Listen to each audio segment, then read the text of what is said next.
Herkese merhaba, kanalıma hoş geldiniz. Yepyeni bir video ile yine sizlerleyiz.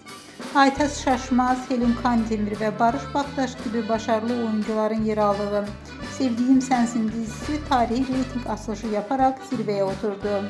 Dün akşamdan beridir Barış Baktaş'ın fanları ikisi de zirveden indirmedi.